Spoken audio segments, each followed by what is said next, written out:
Mario, così Li parla non? potete Li sorti li aggrava. devo pure mantenere al sorti, quanto sorti. Che salgavo? I Due parla. mila janvier. Chaque touche ma même ba janvier. Les vini moi de ti mon yo pour dire mo parla. Et au capé pour bien parce qu'il y a deux dit trop.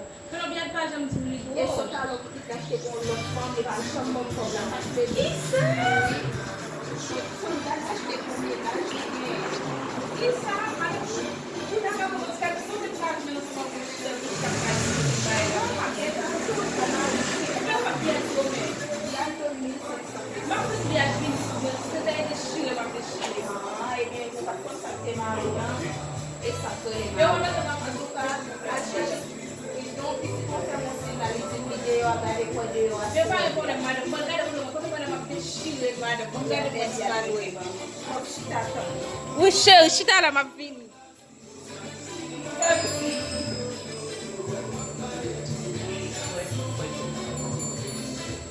Não, eu capara, também eu falo absolutamente.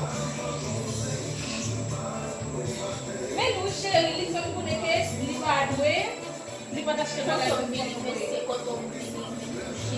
Oi, mbalo mkono. Isso não é uma hora from Saracen. Mas não era sandal por outro forma. Oi. Oh, Tanma. só essa. Mbalo bueno.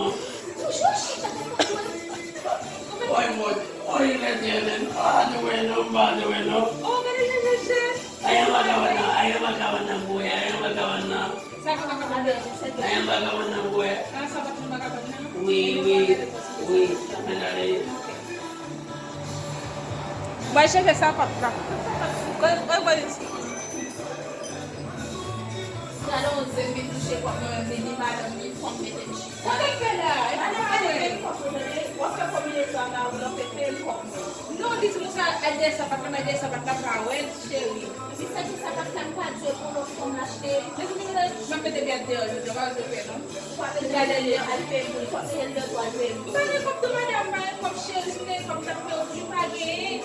E mas como vai no dia lá? Et nous-mêmes, ça nous démarre, nous voyons comment on démarre, nous lui fait bien l'autre, l'autre femme dehors pour la acheter la baille pour lui. É parce que eu expecto, não vai ser pé. Dini fini que já não bem na barato. Mais ok, madame. Vai ser pé Chewi, vai dar aqui. E como a Chewi, deve ser uma vimbone, uma vindeira, uma pana sama com cabelo. Vai ser pé Chewi. Ok. Ok. Volte.